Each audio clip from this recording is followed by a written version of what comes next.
നമസ്കാരം എല്ലാ പ്രേക്ഷകർക്കും സ്വാഗതം. നമുക്കറിയാം അമേരിക്കൻ പ്രസിഡന്റ് ഡൊണാൾഡ് ട്രംപ് ഒരുപാട് യുദ്ധങ്ങൾ അദ്ദേഹം അധികാരത്തിൽ വന്നതിന് ശേഷം ഒരുപാട് യുദ്ധങ്ങൾ അദ്ദേഹം നിർത്തലാക്കി എന്ന് അദ്ദേഹം തന്നെ പറയുന്ന സാഹചര്യമുണ്ടായിരുന്നു. പക്ഷേ ഇന്ന് ഒരു പിടി യുദ്ധങ്ങൾ അദ്ദേഹത്തിൻ്റെ കയ്യിലൂടെ ലോകത്തിൽ ഉണ്ടാകാൻ പോകുന്ന ഒരവസ്ഥയിലേക്കാണ് ലോകം ഇന്ന് കടന്നു പോകുന്നത്. നമുക്കറിയാം വെനസ്വേലയിൽ സംഭവിച്ച കാര്യങ്ങൾ, വെനസ്വേലയെ അവിടുത്തെ പ്രസിഡന്റിനെ ട്രംപ് എങ്ങനെയാണ് അവിടെ നിന്ന് കിഡ്നാപ്പ് ചെയ്ത് കൊണ്ടുപോയത് എന്ന് ലോകം മുഴുവൻ അത് ചർച്ച ചെയ്യുന്നതാണ്. ആ അവസരത്തിൽ തന്നെയാണ് മറ്റൊരു സൈനിക നീക്കം കൂടി നടക്കുന്നതായിട്ടുള്ള വാർത്തകൾ കുറച്ച് ദിവസങ്ങളായി പുറത്തു വന്നുകൊണ്ടിരിക്കുകയാണ്. അമേരിക്കയുടെ ചരക്ക് വിമാനങ്ങൾ അടക്കം മിഡിൽ ഈസ്റ്റ് മേഖലയിലേക്ക് വലിയ തോതിൽ യുദ്ധസന്നാഹങ്ങൾ ഓൾറെഡി അമേരിക്കയ്ക്ക് വലിയ യുദ്ധസന്നാഹം മിഡിൽ ഈസ്റ്റിൽ ഒരുക്കി നിർത്തിയിട്ടുണ്ട്. അമേരിക്കയുടെ ബേസുകളിലെല്ലാം കൃത്യമായിട്ടുള്ള സേനാവിന്യാസങ്ങൾ നടത്തിയിട്ടുണ്ട് എന്ന് കഴിഞ്ഞ കാലങ്ങളിലെല്ലാം നമ്മൾ കണ്ടതാണ്.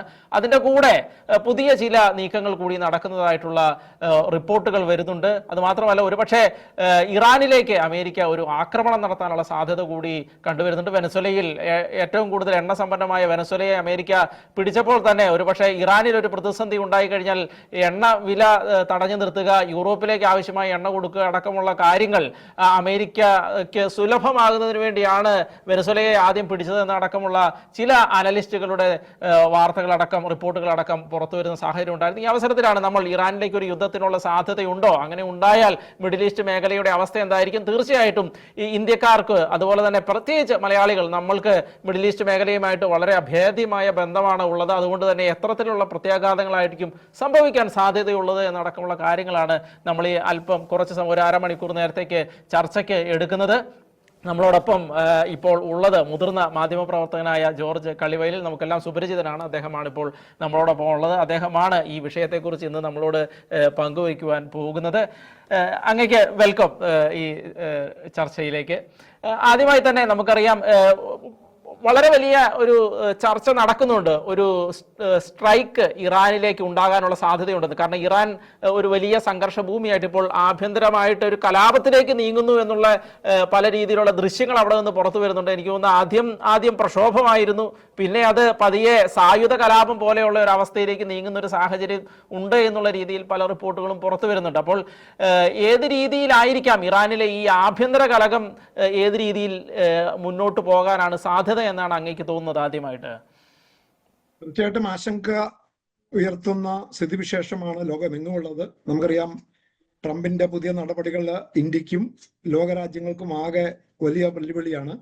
അതിനിടയിലാണ് നമ്മുടെ അടുത്തുള്ള മിഡിൽ ഈസ്റ്റില്, ഗൾഫ് മേഖലയിലെ ഇറാനിൽ നടക്കുന്ന പ്രക്ഷോഭവും അത് ഇപ്പോൾ നടക്കുന്ന പ്രക്ഷോഭം കൂടുതൽ വഷളാകുകയാണ്. നമുക്കറിയാം, കഴിഞ്ഞ ഡിസംബർ 28 മുതലാണ് അവിടെയാണ് ആദ്യമായിട്ട് ഒരു ജനകീയ പ്രക്ഷോഭം പോലെ പൊട്ടിപ്പുറപ്പെടുന്നത്. ആദ്യം കച്ചവടക്കാരൊക്കെ ആയിരുന്നു.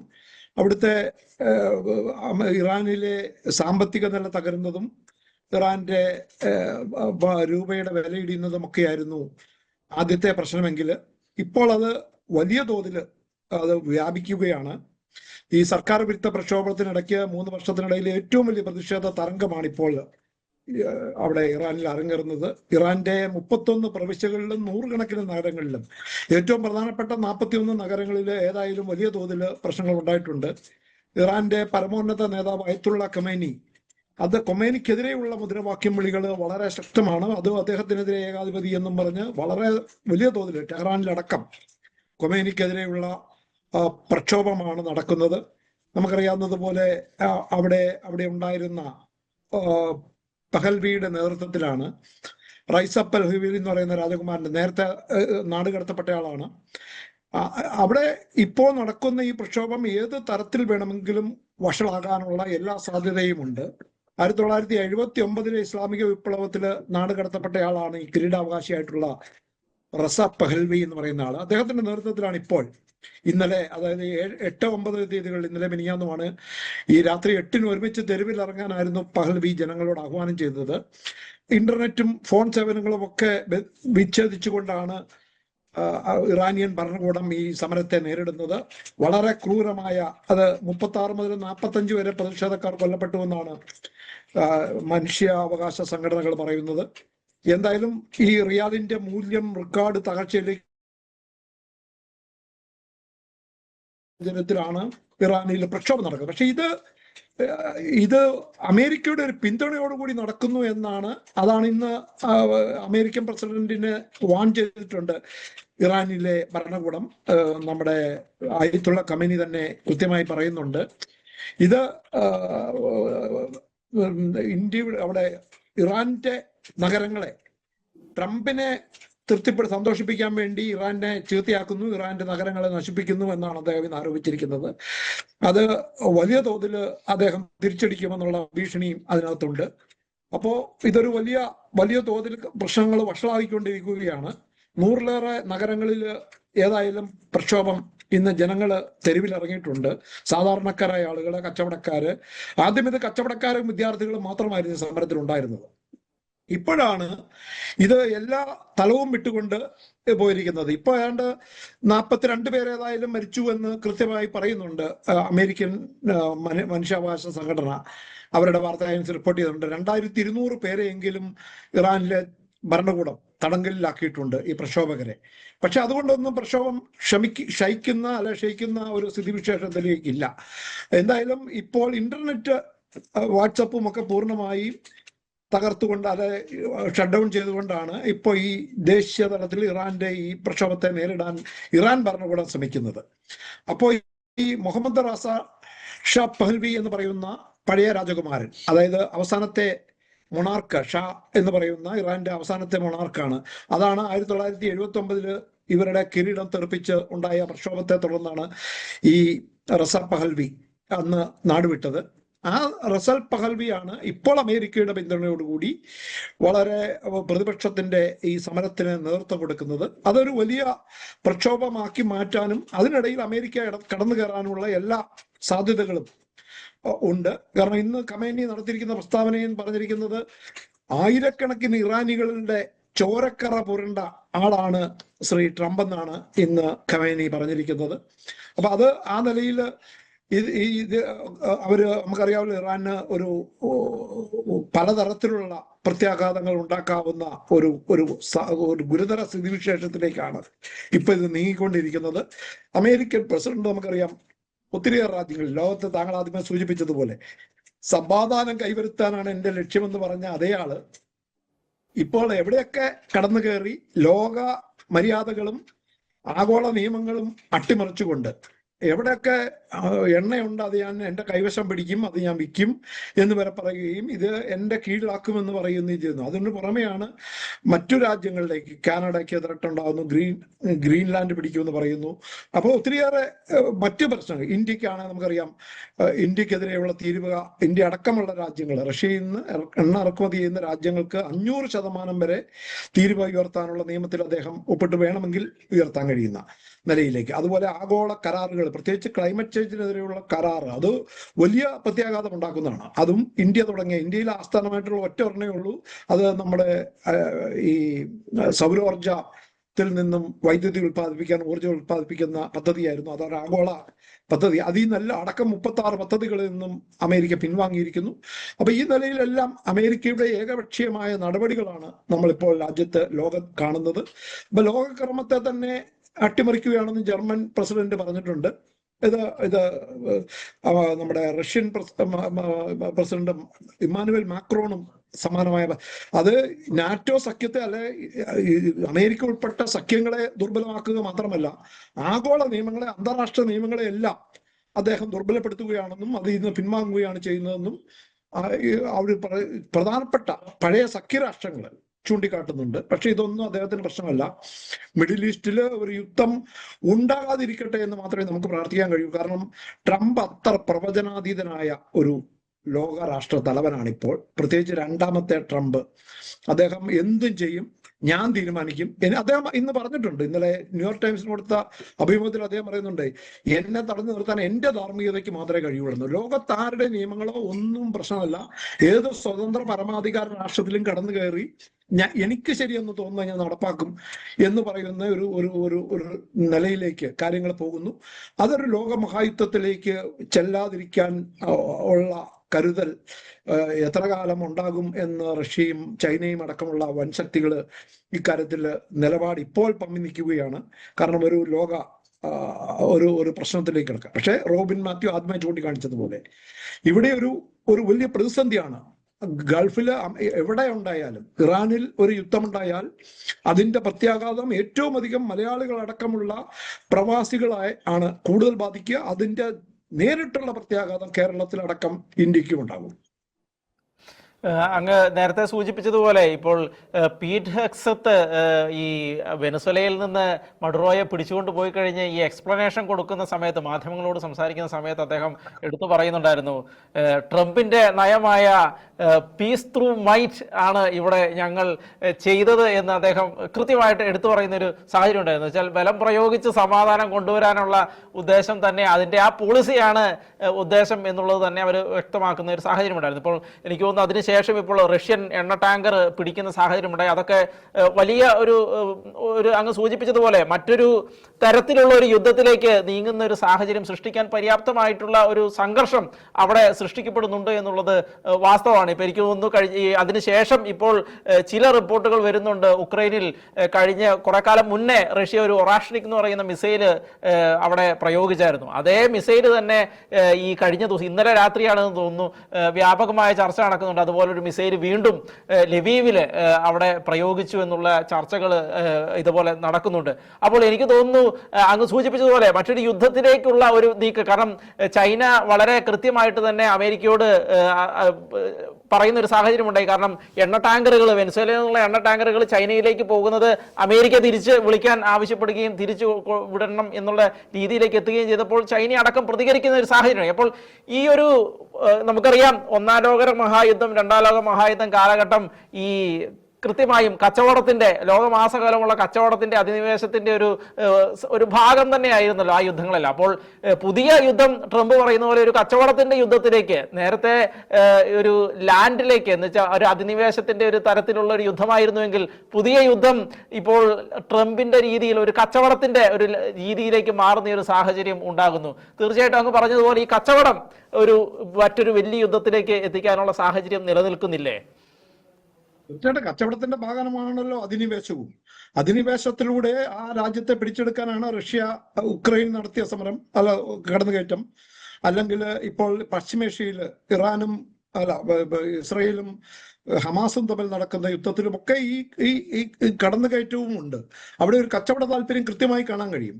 അത് ഈ ലോക ഒട്ടുക്കുള്ള ഇപ്പോൾ നടക്കുന്ന വെനസ്വേലയിലെ നിക്കോളാസ് മാഡുറോയെ അവിടെ ചെന്ന് പിടിച്ചെടുത്തുകൊണ്ട് പോയി അവിടുത്തെ വെട്ടുകാരെ കൊണ്ടായിരിക്കാം. പക്ഷെ എന്തായാലും ആ ഒരു സ്ഥിതിവിശേഷം, സ്വന്തം കച്ചവട താല്പര്യത്തിന് വേണ്ടി എല്ലാ മര്യാദകളും ലംഘിക്കാൻ ഒരു മടിയുമില്ലാതെ പച്ചക്കത് തുറന്നു പറയുകയും ചെയ്യുന്ന അങ്ങേയറ്റം, ഒരു കാലത്തും നമ്മുടെ കാലത്ത് ഗുണ്ടകളൊക്കെ ഇങ്ങനെ പറയുമായിരുന്നു, ആ നിലയിലേക്കൊക്കെ തരം താഴുകയാണോ എന്ന് പോലും നമ്മൾ സംശയിക്കുന്നു. രാഷ്ട്രത്തലവനാണ്, ഒരു ഏറ്റവും വലിയ ജനാധിപത്യ രാജ്യമാണ്. അത്തരത്തിലുള്ള ഒരു രാജ്യത്തിന്റെ ഭരണത്തലവനായിട്ടുള്ള ആ ഡൊണാൾഡ് ട്രംപ് ഇപ്പോൾ അദ്ദേഹത്തെ കൈയടിക്കാൻ അവിടെ ഒത്തിരിയേറെ ആളുകളുണ്ട്. കാരണം അമേരിക്കക്കാരുടെ താല്പര്യങ്ങൾ മാത്രം സംരക്ഷിക്കപ്പെടുന്നു. അമേരിക്കയുടെയും ട്രംപിന്റെയും വ്യക്തി താല്പര്യങ്ങളും, ട്രംപിന്റെ വ്യക്തി താല്പര്യങ്ങളും അമേരിക്കയുടെ പൊതു താല്പര്യങ്ങളും സാമ്പത്തിക താല്പര്യങ്ങളും മാത്രമാണ് അദ്ദേഹത്തിന്. അതിനുവേണ്ടി സൈനികമായി ഇപ്പോൾ താങ്കൾ പറഞ്ഞതുപോലെ ഇപ്പോൾ ഇവിടെയൊക്കെ ഈ ഉണ്ടായിരിക്കുന്ന പ്രതിസന്ധി ഗൾഫ് മേഖലയിൽ വലിയ തോതിൽ പ്രശ്നങ്ങൾ തുടങ്ങിക്കഴിഞ്ഞിരിക്കുന്നു. ഇന്നിപ്പം ദുബായിൽ നിന്നും ഇറാനിലേക്കുള്ള 6 വിമാനങ്ങളാണ് റദ്ദാക്കിയിരിക്കുന്നത്.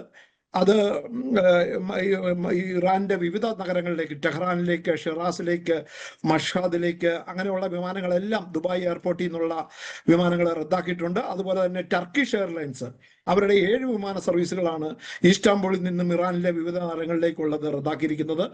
അതെല്ലാം ഒരു തുടക്കം, അതായത് ഒരു സംഘർഷം കൈവിടുന്നു എന്നതിൻ്റെ സൂചന കൂടിയാണ്.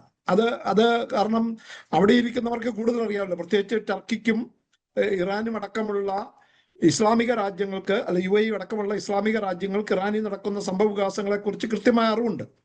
അപ്പൊ ഇനി വൈകാതെ തന്നെ ഇന്ത്യ അടക്കമുള്ള രാജ്യങ്ങൾക്കും ഈ നിലയിൽ അങ്ങോട്ടുള്ള വിമാനങ്ങൾ റദ്ദാക്കേണ്ടി വരും. അവിടെയുള്ള ഇന്ത്യക്കാരെ ചിലപ്പോൾ ഒഴിപ്പിക്കേണ്ടി വരും. വലിയൊരു പ്രതിസന്ധിയിലേക്കാണ് ആഗോളതലത്തിൽ ഈ കാര്യങ്ങൾ നീങ്ങിക്കൊണ്ടിരിക്കുന്നത്. എന്തായാലും അയത്തുള്ള ഖൊമൈനി നമുക്കറിയാം, അദ്ദേഹം ഇന്നും മുന്നറിയിപ്പ് കൊടുത്തിട്ടുണ്ട്. അവിടെ ആ നിലയിൽ ഈ അമേരിക്കൻ പ്രസിഡന്റിന് കീഴടങ്ങില്ല എന്നുള്ള ഒരു സൂചനയാണ് അദ്ദേഹം കൊടുക്കുന്നത്. അപ്പൊ ആ നിലയിൽ എന്തിലേക്കും പോകാൻ ഒരു ഒരു ഒരു ഒരു ഒരു സാധ്യതകൾ തള്ളിക്കളയാൻ മേലാത്ത ഒരു സ്ഥിതിവിശേഷം ഉണ്ടായിട്ടുണ്ട്. അതൊരു ഒരു ഒരു വലിയ തോതിലുള്ള ഒരു പ്രശ്നത്തിലേക്കാണ് കാര്യങ്ങൾ മുന്നോട്ട് പോകുന്നത്. നമുക്കറിയാമല്ലോ, ഇത് 2015 ആണവ കരാറിന്റെ, അമേരിക്കയുമായിട്ടുള്ള ആണവ കരാറിന്റെ കാര്യത്തിലാണ് ഇറാന് ഏറ്റവും കൂടുതൽ അന്ന് തുടങ്ങിയ ഒരു പ്രതിസന്ധിയുണ്ട്. അന്നാണ് ട്രംപ് അമേരിക്ക പ്രത്യേകിച്ച് ഈ കരാറിൽ നിന്ന് 2018 ഏകപക്ഷീയമായിട്ട് പിൻവാങ്ങുകയും അത് മിഡിൽ ഈസ്റ്റിൽ അത് ഹമാസിനെയും ഒക്കെ ഉൾപ്പെടുത്തിക്കൊണ്ട് ഇസ്രായേലിനെതിരെ ഉള്ള ഒരു ആക്രമണത്തെ ആയിട്ട് അദ്ദേഹം ചിത്രീകരിക്കുകയൊക്കെ ചെയ്യുന്നു. അപ്പൊ ഇതെല്ലാം അതിനകത്തൊക്കെ കുറേയൊക്കെ സത്യങ്ങൾ കാണാം. നമ്മൾ ആ ഭാഗം കാണാതെ പോകുന്നില്ല. പക്ഷേ എങ്ങനെ ഒരു രാജ്യത്തിന് മറ്റൊരു രാജ്യത്തെ ഏകാധിപത്യത്തിനെതിരെയോ മറ്റൊരു രാജ്യത്തെ തിന്മകൾക്കെതിരെയോ ആ രാജ്യത്തിന്റെ നിയമങ്ങളും ആ രാജ്യത്തെ ജനതയെയും മറികടന്നുകൊണ്ട് സ്വതന്ത്ര പരമാധി രാജ്യങ്ങളിൽ കടന്നു കയറി എന്തും ഞങ്ങൾക്ക് തോന്നുന്നത് ചെയ്യും എന്ന് പറയുന്ന ഒരു സിറ്റുവേഷൻ. അതുകൊണ്ട് ട്രംപ് ഇറാനെ നോട്ടീസിൽ ഇട്ടിട്ടുണ്ട് ഇപ്പോൾ. അന്ന് പറഞ്ഞാൽ ഏത് അവസരത്തിലും ആക്രമണം ഉണ്ടായേക്കാം എന്ന് അത് ഫോക്സ് ന്യൂസ് റിപ്പോർട്ട് ചെയ്തിട്ടുണ്ട്. There are so many people protesting. Nobody's ever seen anything like what is happening right now. But I have put Iran on notice that if they start shooting at them, these people are totally unarmed people and they love their country എന്ന് പറഞ്ഞ് അദ്ദേഹം ഒരു മുന്നറിയിപ്പ് കൊടുത്തിട്ടുണ്ട് Trump. എന്നതിന്റെ അർത്ഥം കാര്യങ്ങളുടെ വഷളാകാൻ പോവുകയാണ്. അപ്പോൾ അതൊരു ഒരു ഒരു ഒരു വലിയ പ്രതിസന്ധിയാണ്. നമുക്കറിയാമല്ലോ, ഇറാനിലെ അയത്തുള്ള ഖമേനിയെ പോലുള്ള ഏകാധിപത്യമായിട്ടുള്ള ഒരു നേതാവ്, ഒരു അവരുടെ പരമാധികാരി, എത്രയോ കാലം അടക്കി വാണുന്ന ആ പരമാധികാരി, അദ്ദേഹത്തിന്റെ ഹാർട്ട് ലൈൻ മുസ്ലിം ഇസ്ലാമിക തീവ്രവാദത്തിന്റെ കടന്നു പോകുന്ന, അല്ലെങ്കിൽ അവർ ആ നിലയിലേക്ക് ഒരു ഇസ്ലാമിക രാഷ്ട്രമായി അതിനെ കൊണ്ടുനടക്കുകയും ഒക്കെ ചെയ്യുന്ന ഇറാനെ അവർ ആരെയും മര്യാദ പഠിപ്പിക്കുമെന്നുള്ള രീതിയിൽ അതൊരു ആഗോള യുദ്ധത്തിലേക്ക് കടക്കാതിരിക്കാൻ വേണ്ടിയാണ് മറ്റു രാജ്യങ്ങൾ ഇപ്പോൾ സംയമനം പാലിക്കുന്നത്.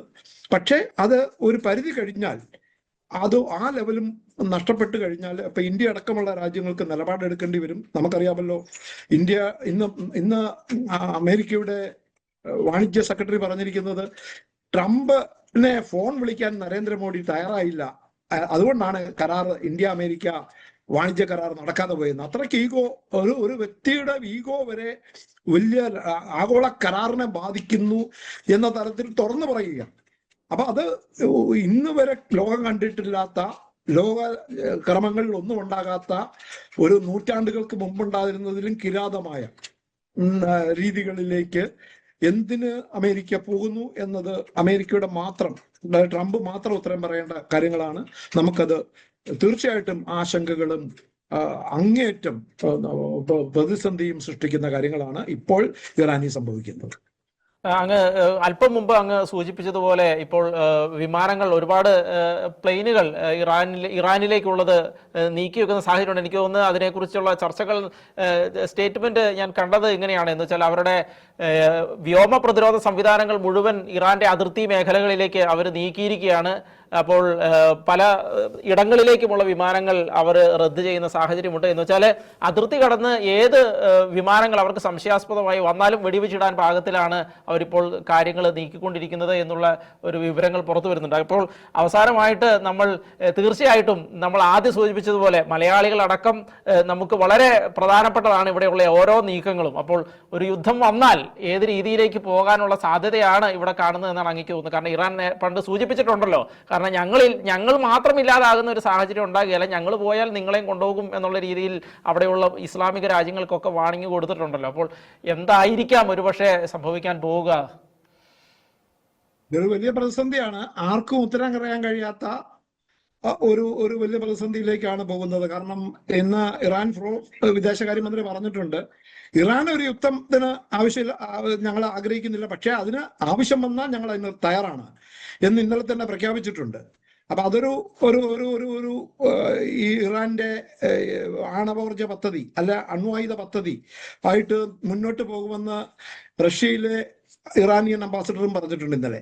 അപ്പൊ ഇതെല്ലാം ഒരു തരത്തിലും ഈ ഇറാന്റെ ആണവ പദ്ധതി അതിൽ നിന്ന് പിന്നോക്കം പോകില്ല എന്നും, ഏത് പ്രതിസന്ധി ഉണ്ടായാലും ആ അണ്വായുധങ്ങളിലേക്ക് പോകുമെന്ന്. ഒരുപക്ഷെ അവരുടെ പൂർണ്ണ തോതിൽ വികസിപ്പിച്ചിട്ടില്ലാത്തതെങ്കിലും ഉണ്ടായാൽ അത് ഉണ്ടാക്കാവുന്ന പ്രത്യാഘാതം വളരെ വളരെ വലുതാണ്. അതുകൊണ്ടാണ് നമുക്കറിയാം നോർത്ത് കൊറിയക്കെതിരെ ആക്രമിക്കാൻ അമേരിക്കയ്ക്ക് ധൈര്യമില്ല. കാരണം അവർക്ക് ആണവ ആയുധങ്ങളുണ്ട്. ആണവായുധങ്ങളുള്ള രാജ്യങ്ങളുമായി ഏറ്റുമുട്ടാനായിട്ട് പ്രയാസം വരും.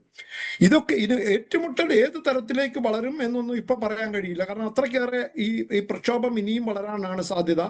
എന്തായാലും ഈ ഇറാനിലെ പ്രക്ഷോഭകർക്ക് അമേരിക്കയുടെ പിന്തുണയുണ്ട് എന്ന കാര്യത്തിൽ ഒരു സംശയവും വേണ്ട. സ്വാഭാവികമായിട്ടും അമേരിക്കയുടെ പിന്തുണയോടുകൂടി നടക്കുന്ന ഈ പ്രക്ഷോഭം കൂടുതൽ തലങ്ങളിലേക്ക് വളർന്നാൽ ഇത് മിഡിൽ ഈസ്റ്റില്, നമ്മുടെ ഗൾഫ് മേഖലയിൽ, അറബ് മേഖലയിൽ വലിയ പ്രതിസന്ധി ഉണ്ടാക്കും. അവിടെയൊക്കെ ലക്ഷക്കണക്കിന് മലയാളികളാണ് ജോലി ചെയ്യുന്നത്. നമുക്കറിയാം, നേരത്തെ തന്നെ ഉണ്ടായ പ്രതിസന്ധിയിൽ 10,000-കണക്കിന് ആളുകളാണ് കേരളത്തിലേക്ക് മടങ്ങി വരേണ്ടി വന്നത്. അവർക്കൊക്കെ ഇപ്പോൾ അവർക്ക് ജീവനോപാധികൾ കണ്ടെത്താനായിട്ട് പാടുപെടുകയാണ് സംസ്ഥാന സർക്കാരും കേന്ദ്ര സർക്കാരും ഒക്കെ. അപ്പൊ ഇത് ഏതെങ്കിലും ഒരു വിദേശ നാണ്യം ഇന്ത്യയിലേക്ക് വരുന്നതിന്റെ ഒരു തടസ്സപ്പെടൽ മാത്രമല്ല, ലക്ഷക്കണക്കിന് കുടുംബങ്ങളെ നേരിട്ട് ബാധിക്കുന്നത്. അതും വിലക്കയറ്റമടക്കമുള്ള എണ്ണ വിലക്കയറ്റമടക്കമുള്ള മറ്റു പ്രതിസന്ധികളിലേക്കും അത് കിടക്കാം. അപ്പോ ഈവൻ നമ്മൾ കണ്ടതാണ്, പശ്ചിമേഷ്യയിൽ യുദ്ധം ഉണ്ടായപ്പോഴും ഉക്രൈനിൽ റഷ്യ യുദ്ധം നടക്കുമ്പോഴും ഒക്കെ അതിന്റെ ഒരു പ്രത്യാഘാതം നമുക്ക് ലോകം തെട്ടാകെ കാണുകയാണ്. ഇപ്പോഴും അത് റഷ്യക്ക് ഒരാഴ്ച കൊണ്ട് അവസാനിപ്പിക്കാമെന്ന് കരുതിയ യുദ്ധം ഇപ്പം 3-ാം വർഷം അടുക്കാറാകുമ്പോഴും തീർന്നിട്ടില്ല. അപ്പൊ ഇത് നമ്മളെ മണിപ്പൂരിലെ കലാപം കത്തുന്നത് പോലെ എത്ര ശ്രമിച്ചാലും ഇത്തരം കലാപങ്ങൾ ഉയർത്തിവിട്ടാൽ അത് ശമിപ്പിക്കുക എളുപ്പമല്ല എന്ന കാര്യം അതൊന്നും മനസ്സിലാക്കാതെ എന്റെ കാര്യങ്ങൾക്ക് വേണ്ടി അല്ല ഞാൻ തീരുമാനിക്കും എന്ന് പറയുകയും, ഇപ്പൊ ഇന്ത്യക്കാർ പോലും ഇതിനകത്ത് അഭിപ്രായം പറയാതിരിക്കാൻ വേണ്ടി ഇന്ന് അമേരിക്ക മുന്നറിയിപ്പ് കൊടുത്തിട്ടുണ്ട്. ടൂറിസ്റ്റ് വിസയിൽ പോകുന്നവർ അവരുടെ ഏത് നിമിഷവും അവർക്ക് ഞങ്ങൾ റദ്ദാക്കും എന്ന് വരെ ഇന്ത്യക്കാർക്ക് മുന്നറിയിപ്പ് നൽകിയിട്ടുണ്ട്. അതായത് അമേരിക്കയുടെ അമേരിക്കക്കെതിരെ ശബ്ദിക്കാൻ പോലും അനുവദിക്കാത്ത തികച്ചും ഏകാധിപത്യ രീതിയിൽ കാര്യങ്ങൾ മുന്നോട്ട് പോവുകയാണ്. അത് ഇന്ത്യയെ പോലുള്ള രാജ്യത്തും കേരളത്തിന് പ്രത്യേകിച്ചും മലയാളികൾക്ക് അതീവ സങ്കീർണമായ മണിക്കൂറുകളാണ് ഇനി കടന്നു വരുന്നത്. നമുക്ക് ഇത്തരം യുദ്ധങ്ങൾ ഉണ്ടാകാതിരിക്കട്ടെ. കാരണം യുദ്ധങ്ങൾ ഒരിക്കലും പരിഹാരമായിട്ടില്ല. ഓരോ യുദ്ധവും കൂടുതൽ പ്രശ്നങ്ങളിലേക്ക്, പിന്നീട് സങ്കീർണമായ പ്രശ്നങ്ങളിലേക്കും ലക്ഷക്കണക്കിന് ആളുകളുടെ മരണത്തിലേക്കും ഒക്കെ കലാശിക്കുന്നതാണ്. അതുകൊണ്ട് ഒരു യുദ്ധം പരിഹാരമല്ലെന്ന് മാത്രമല്ല, യുദ്ധങ്ങളും ഭീഷണികളും ഇത്തരം അനധികൃതമായ കടന്നുകയറ്റങ്ങളും ലോകത്ത് ഉണ്ടാവാൻ പാടില്ല. ലോകത്തിൻ്റെ ഒരു ഭരണക്രമം ഉണ്ടാവേണ്ടതുണ്ട്. അത് മര്യാദയുടെയും സമന്വയത്തിന്റെയും സമവായത്തിന്റെയും ഒക്കെയാണ്. ആ നിലയിലേക്ക് കാര്യങ്ങൾ കൊണ്ടുപോകാൻ ഇപ്പോൾ നമുക്കറിയാം, ഐക്യരാഷ്ട്രസഭ ഏറ്റവും ദുർബലമാക്കി. ഐക്യരാഷ്ട്രസഭയൊക്കെ ആര് പറഞ്ഞാലും കേൾക്കാത്ത സ്ഥിതിയിലേക്ക് കാര്യങ്ങൾ പോകുന്നു. കയ്യൂക്കുള്ളവൻ കാര്യക്കാരൻ എന്ന രീതിയിലേക്ക് നാട്ടിൻപുറത്തെ ആളുകൾ പെരുമാറുന്ന രീതിയിലേക്ക് രാഷ്ട്രങ്ങൾ അതും ഏറ്റവും പ്രധാന രാഷ്ട്രം പെരുമാറുമ്പോൾ, ഏറ്റവും ശക്തിയമായ രാഷ്ട്രം പെരുമാറുമ്പോൾ അത് ഉണ്ടാക്കുന്ന വെല്ലുവിളിയും ഭീഷണിയും ആശങ്കയും ചെറുതല്ല. അതൊക്കെ നമുക്ക് ഇത്തരം പ്രശ്നങ്ങൾ ഉണ്ടാകാതിരിക്കട്ടെ, കഴിയുന്നത്ര ഇവിടെ അവസാനിക്കാൻ കഴിയട്ടെ എന്ന് മാത്രമേ നമുക്ക് ആശിക്കാനും ആഗ്രഹിക്കാനും പ്രത്യാശിക്കാനും കഴിയൂ. അങ്ങ് പറഞ്ഞത് ശരിയാണ്. കഴിഞ്ഞ ദിവസം മാർക്കോ റുബിയോ തന്നെ പറയുകയുണ്ടായി, I don't care what the United Nations എന്ന് പറയുന്ന രീതിയിൽ. കാരണം അവർക്ക് തന്നെ അറിയില്ല, അവരെന്നെ പറയുന്നതെന്ന് അറിയില്ല. ആ രീതിയിലാണ് അദ്ദേഹം ഡയലോഗ് പറഞ്ഞത് മാധ്യമപ്രവർത്തകരോട്. എന്താണെങ്കിലും ഈ ഇന്നത്തെ ചർച്ച അവസാനിപ്പിക്കുകയാണ്. പ്രമുഖനായ മാധ്യമപ്രവർത്തകൻ ജോർജ് കള്ളിവേൽ, അദ്ദേഹമാണ് ഇത്രയും സമയം ഇറാന്റെ കാര്യങ്ങളെക്കുറിച്ച് നമ്മളുമായിട്ട് സംസാരിച്ചത്. എല്ലാ പ്രേക്ഷകർക്കും നന്ദി.